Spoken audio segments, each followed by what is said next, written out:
तीन दामाद की सास पार्ट 1। कावेरी जी के पति का देहांत हुए काफ़ी वक्त हो गया था। कावेरी जी की 3 बेटियां थीं, ईशा, मोहिनी और सुहाना। तीनों ही काफ़ी होशियार और नौकरी करने वाली थी। लेकिन उन तीनों से कावेरी जी इतना प्यार करती थी कि उनकी शादी की उम्र होने पर भी उन्हें पराये घर भेजने का उनका मन ही नहीं हुआ। अरे तुम तीनों मेरे कलेजे का टुकड़ा हो। जब भी तुम्हारी शादी के बारे में सोचती हूँ ना, बड़ा डर लगता है। सही कहती हो मम्मी, हम भी आपसे बहुत प्यार करते हैं। हाँ, मम्मी पापा के जाने के बाद अब बिल्कुल अकेली हो गई हैं। और मम्मी, अगर हम तीनों शादी करके चले गए तो आपका ख्याल कौन रखेगा? लेकिन अपनी खुशी की वजह से मैं तुम तीनों को बिना शादी के भी तो नहीं देख सकती ना बेटा। समाज के हिसाब से देखे तो यह भी गलत होगा और मैं ऐसा कुछ नहीं चाहती। लेकिन तुम तीनों से दूर होने के बारे में सोचती हूँ तो अजीब सा लगता है। लेकिन मम्मी, हम आपको इस तरह अकेला छोड़कर नहीं जा सकते। एक काम करते हैं मम्मी, शादी के बाद ना आप मेरे साथ मेरे ससुराल में चलना और मेरे साथ ही रहना। अच्छा, और तेरी सास मुझे रहने देगी तेरे ससुराल में? अरे बेटा, वहाँ ऐसा नहीं होता। बेटी की माँ कभी अपनी बेटी के ससुराल जाकर नहीं रह सकती। एक काम करते हैं माँ, आप ईशा और सुहानी की शादी कर दीजिए और मैं हमेशा आपका बेटा बनकर आपके साथ ही रहूंगी। मुझे नहीं करनी शादी। अरे मेरी बेटियाँ मुझसे कितना प्यार करती है, मेरी वजह से अपनी पूरी जिंदगी दांव पर लगाने को तैयार है। लेकिन मैंने ना इससे भी एक अच्छा उपाय सोचा है। क्या मम्मी? अगर आपके पास कोई सोल्यूशन है तो फिर क्यों परेशान हो आप? बताइए, क्या करना चाहती हैं आप? मैंने सोचा है कि अखबार में इश्तिहार देकर तुम तीनों के लिए 3 घर जमाई दामाद ढूंढ लूंगी। वैसे भी नौकरी तो तुम तीनों अच्छे से कर लेती हो, कमा भी अच्छा खासा लेती हो। कोई भी लड़का तैयार हो जाएगा तुमसे शादी करने के लिए। अरे मम्मी, ये हुई ना बात। इससे हमें आपसे दूर भी नहीं जाना पड़ेगा और आपको अकेला भी नहीं रहना पड़ेगा। हाँ मम्मी, ये बहुत अच्छा तरीका है। मैं तो कहती हूँ आज ही अखबार में ऐड निकलवा देते हैं। बिल्कुल, आज ऑफिस जाते वक्त मैं ये काम कर दूंगी। और कुछ ही दिनों के बाद कावेरी जी को 3 घर जमाई दामाद विवेक, सुमित और अविनाश मिल जाते हैं और वो उन तीनों लड़कों से अपनी तीनों बेटियों की शादी करवा देती है। शादी के कुछ दिन के बाद, अरे अब शादी हो गई, छुट्टियां खत्म, तुम तीनों जाकर नौकरी करो, कुछ काम करो। अरे मम्मी जी, कमाल करती हैं आप। अब घर जमाए इसलिए थोड़ी ना बनाए कि हम बाहर जाकर नौकरी करें। मम्मी जी, मेरा तो घर जमाई बनने का मकसद ही यही था कि एक कमाने वाली बीवी मिल जाए। बाहर जाकर काम करने से तो मेरा दिल घबराता है। घर का कोई काम है तो बता दीजिए मुझे।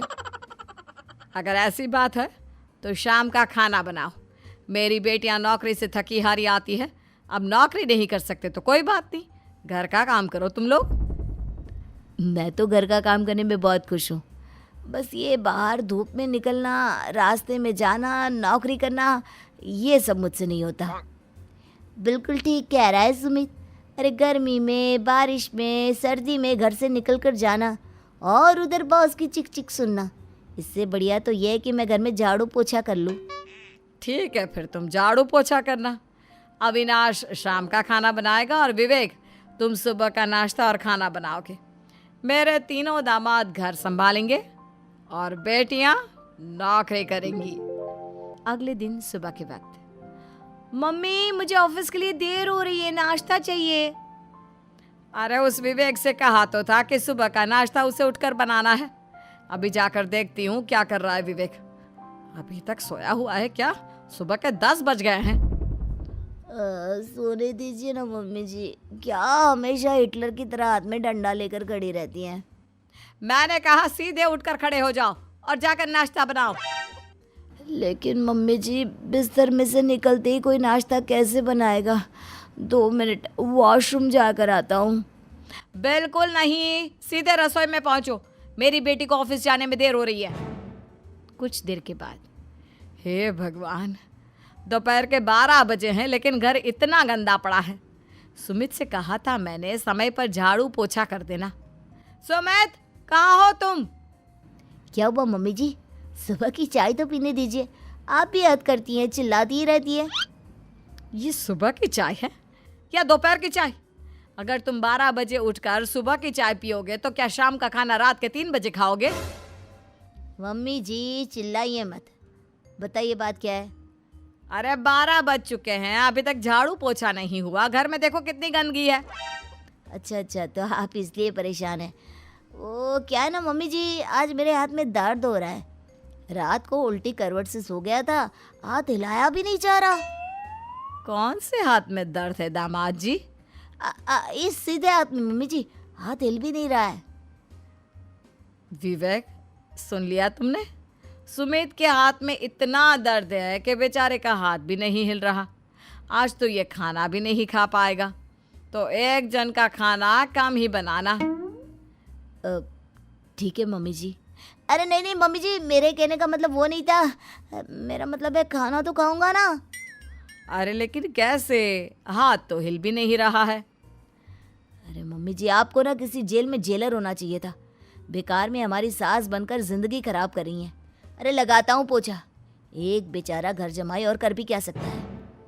शाम को जब ईशा, सुहाना और मोहिनी ऑफिस से लौट कर आती हैं। मम्मी, शाम के खाने में क्या बना है? अब ये तो तेरे पति को ही मालूम होगा ना बेटा, उसने ही खाने की जिम्मेदारी ली थी। लगता है मम्मी आपने ये घर जमाए वाला तरीका अपनाकर मुसीबत मोल ले ली है। आपके तीनों घर जमाए कितने आलसी हैं। मेरे वाले को देखो, दोपहर के 12 बजे सुबह की चाय पीता है और काम क्या करना चाहता था? घर का झाड़ू पोछा। मम्मी बता रही थी कि आज उसने घर का झाड़ू पोछा शाम के 5 बजे किया था।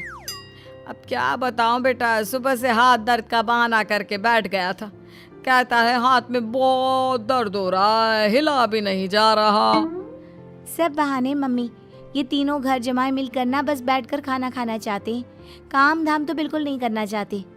अरे लेकिन ऐसे काम नहीं चलेगा ना, मुझे इन तीनों को सबक सिखाना ही पड़ेगा। अरे तो मम्मी, आप हिटलर से कम है क्या? आपने जब हम तीनों को सबक सिखा कर इतना लायक बना दिया, तो इन तीनों नालायक दामाद को भी आप कुछ न कुछ तो बना ही देंगी। हाँ मम्मी, बस अपने अंदर के हिटलर को बाहर लाइए और अपनी तीनों दामादों को अच्छी तरह से सबक सिखाइए। रही बात आपकी बेटियों की, तो हम तीनों तो हमेशा से आपके साथ हैं। अरे लेकिन बेटा, इस काम के लिए तुम तीनों को मेहनत करनी पड़ेगी। कैसी मेहनत मम्मी? ऑफिस में तो वैसे ही बहुत मेहनत करते हैं हम तीनों। अरे प्रेग्नेंट हो जाओ, प्रेगनेंसी का बहाना बनाकर कह दो कि तुम तीनों ने नौकरी छोड़ दी है 2 साल के लिए, और जब घर में खाने के पैसे नहीं होंगे तो अपने आप काम पर जाएंगे ये तीनों। वाह मम्मी, क्या आइडिया दिया है। मैं तो कल ही जाकर कहने वाली हूँ कि मैं प्रेग्नेंट हो गई हूँ। फिर देखना कैसे मेरा पति अविनाश भाग भाग कर काम पर लग जाएगा। और फिर 2 दिन के बाद, सुमित, मैं ना प्रेग्नेंट हूँ और इसलिए अगले 2 साल के लिए मैंने अपनी जॉब छोड़ने का फैसला ले लिया है। विवेक, पापा बनने वाले हो तुम। अब से ना तुम्हें ऑफिस जाना होगा, क्योंकि मैं तो 2 साल के लिए छुट्टी पर चली गई हूँ। अविनाश, अब तुम्हें जिम्मेदारी संभाल लेनी चाहिए, वरना ये घर कैसे चलेगा। हम दोनों मम्मी पापा बनने वाले हैं। लेकिन कावेरी के तीनों आलसी दामादों पर अपनी बीवियों की बात का कोई असर नहीं हुआ।